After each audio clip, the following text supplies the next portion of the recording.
Hey everyone, I finished watching the next Wild Force episode, Awaken Predazord. Or is it Predazord Awaken? I can't remember off the top of my head. Okay, yeah, it's Predazord Awaken.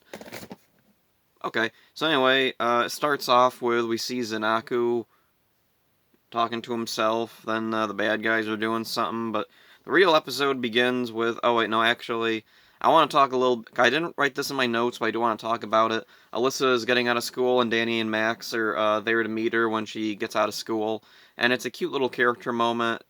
It doesn't really mean anything to the larger episode or anything, but it's a cute moment, like I said. So anyway, the Rangers see this out-of-control bus, and they manage to stop it, and then they're cornered by Jindrax and Toxica. They'll only let the people on the bus go if the Rangers hand over their crystals. So Max takes out his giraffe crystal, tosses it out of the bus, and that distracts Jindrax and Toxica long enough for them to evacuate the people off the bus and get them to safety. So then Max goes back for his crystal, and then the bus turns into an org, and let's see.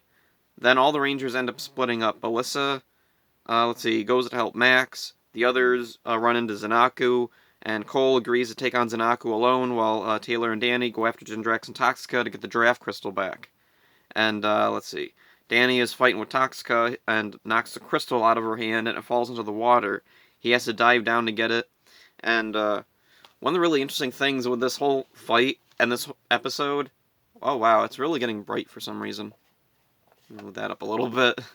So anyway, one of the really cool things in this episode is how spread thin the Rangers are for a majority of the fight scene here. We have, let's see, Alyssa and Max fighting with the Org. We have Cole on his own fighting Zanaku, and then Taylor and Danny fighting Jindrax, Toxica, and an army of putrids. And it's even less now because Danny had to dive into the water to get the crystal, so Taylor's taking on Jindrax, Toxica, and the putrids on her own. And it's a really tense, cool moment that I don't think we've seen this like done this well in Power Rangers before, where there's multiple threats in multiple locations and the Rangers have to split up to take out each one. It's a really cool thing that we don't get to see often in Power Rangers, where the Rangers are splitting up, because like right now in Power Rangers there's a few times where they split up, but it's I don't know, it doesn't often feel necessary, or sometimes in the past they've split up, but I don't know, here it makes an impact. So anyway, back to the uh, summary. Let's see. Oh yeah, Zanaku defeats Cole and then leaves. Kind of his thing. Zanaku will fight the Rangers until he's won, and then kind of like think about, oh, maybe they aren't who I think they are, but maybe they are. I don't know. I'm gonna leave right now to be safe. So then, yeah, kind of what Zanaku does. I do like it better than in Mystic Force with Korag. It's a similar situation where Korag would often fight the Rangers to a standstill, and then, like, even if he had the upper hand and an advantage, he'd leave. And it didn't really make any sense. Like, his explanation was, it's not honorable to defeat an unarmed opponent or a weaker opponent or something like that. But you're trying to kill them, right? That is your goal, isn't it? Like, unless that was a subconscious, like, thing from, um, whoever his human form was, whose name I can't remember off the top of my head. Um, anyway, it was just kind of an annoying thing in Mystic Force that I didn't really get, whereas Zanaku, it feels more natural and it's built into his character. Also, the fact that he's not working directly with the villains. If he doesn't kill the Rangers, he doesn't have Master Org or Nazor or whoever to report to. Whereas Korag, he has to go back and deal with Necroli, Mordecon, or Imperius, or whoever's in charge, and be like, yeah, I let the Rangers get away because honor. Like, aren't they gonna get fed up with that after a while? Dude, whatever, back to this thing and off the rant about Korag. Um, let's see, Danny finds a crystal, and I guess he leaves Taylor behind and goes to give it to Max. Okay, whatever. So anyway, with Max's power from the crystal, he's able to defeat the bus org. Oh, and the other Rangers show up. that was kind of a weird thing. Let's see, Zanaku left, so Cole can go join Max and Alyssa. Danny finds the crystal, so I guess it makes sense that he has to go to Max. Taylor, though, like, did Danny just leave Taylor on her own? And I guess Gindrax and Toxica just decided to leave after she defeated a bunch of the Putrids, so, okay, whatever. Yeah, Gindrax and Toxica aren't, like, at their best here.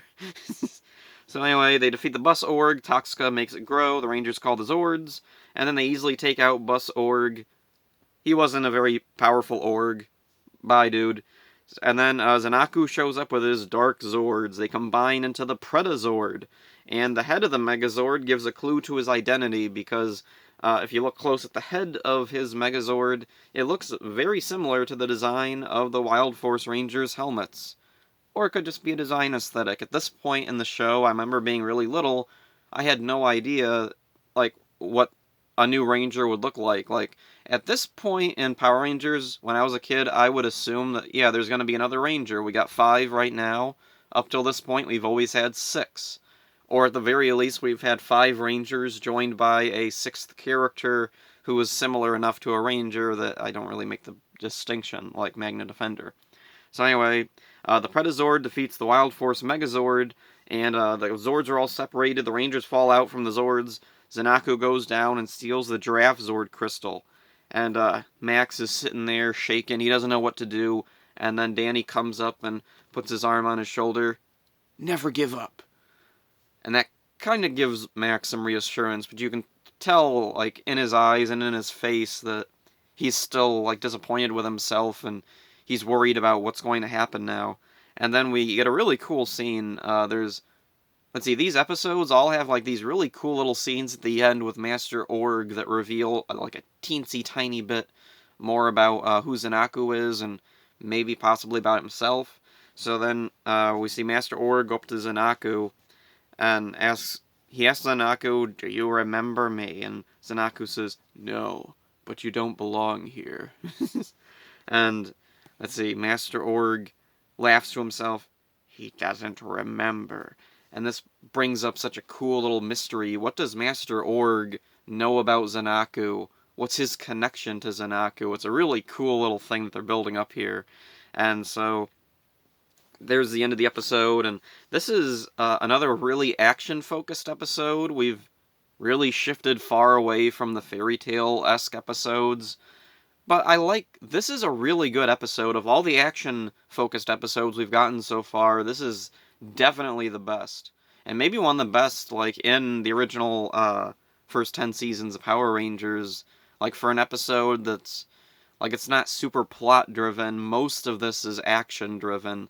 Like, the main focus of this is the dynamics of power, and who's got the upper hand, who's got the advantage, and it's constantly moving around. Who has the Giraffe Zord crystal? Who has, like, the upper hand? The Rangers are spread out thin, but then the bad guys' forces are slowly dwindling, and then the Rangers are back in power, but then Zanaku shows up with his Zords, and they can combine, and he's in power. It's a really cool dynamic they got going there. It's really cool. Really love this. The Bus Org is kind of the weakest part of the episode, although he's not, like, out of place and, like, a bad character or anything. He is perfectly serviceable, and he has some funny lines, which I like. When he first turns into his Org form, he's yelling at Max about someone sticking gum under his seat, and then my favorite part, when he's destroyed by the Wild Force Megazord, right before he blows up, he goes, "Thank you for riding with us." Which is funny, and I think it would have been funnier if, like, what if all of his lines had been delivered through, like, a little microphone system, like what they would have on a real bus. I think that would have been kind of funny, a unique idea. It would have added to that line being pretty funny. So then more clues are revealed about Zanaku. That's really cool. From his little flashbacks at the very beginning of the episode, we now know for sure that 3,000 years ago, the 5 warriors of the Animarium sealed him away, and he considers this an evil act. And it's interesting, because you're an Org, dude, aren't you evil? Your Zords are called Dark Zords. So, yeah. But also this episode brings up a lot more interesting questions about him and who he really is. What's his past? Why does he have Zords? How does he have the powers that he has? Then there's stuff from the previous episodes that isn't brought up here, like when he's looking at his reflection in the water and says, "This isn't my face" or whatever, and I don't remember how I got like this. Oh, and also somebody told me on DeviantArt that his voice actor would change after this episode, so I'll have to listen for that because that was apparently a thing that happened quite a bit in Wild Force. There was a lot of cast alteration as the series went on.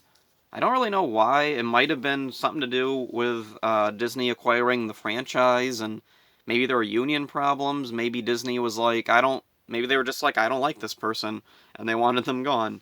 Early on, Jindrax, his original actor, left, and he was replaced by the guy who played human Jindrax in the first episode. Princess Shayla, before the series even went to air, they completely recast her original actress.